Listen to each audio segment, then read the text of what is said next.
Can you solve this quadratic equation under 3 seconds? To solve any quadratic equation when the leading coefficient is more than 1, here the leading coefficient is 2. All you have to do is to multiply the leading coefficient to the last term. The leading coefficient is 2, the last term is 3, that gives 6. Then you have to think of two numbers that multiplies to get the 6, but must add up to get the middle term, 7. So you see that when you multiply 1 to 6, it gave us what? 6. And 1 plus 6 is 7. So this is the accurate factor. So we have it that 2x squared, we use these two factors. Here is 1, that means 1x, which is x. Then here is 6 plus 6x, then plus 3 is equals to 0. Then the next thing we do is to what? Group. Please support by liking, commenting, and sharing. So we have to group the first two and group the last two. Okay? So the next thing we do is to factor out the common term. What is common between 2x and x? It is x, right?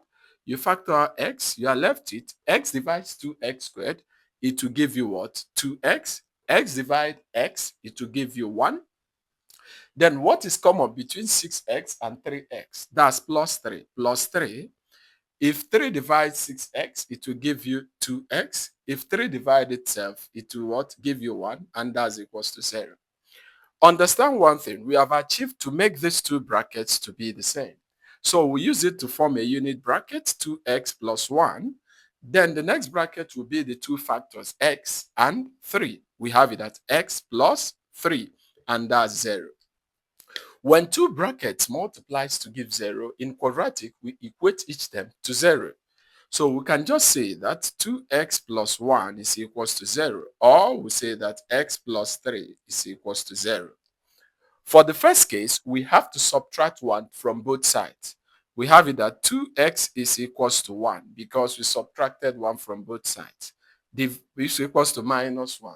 We just have to divide through by 2 and divide through by 2. X is equals to minus half. Okay? Then for the second value, we just subtract 3. X is equals to minus 3. These are the two possible solutions for x. Please like and share for more exciting math tips like this.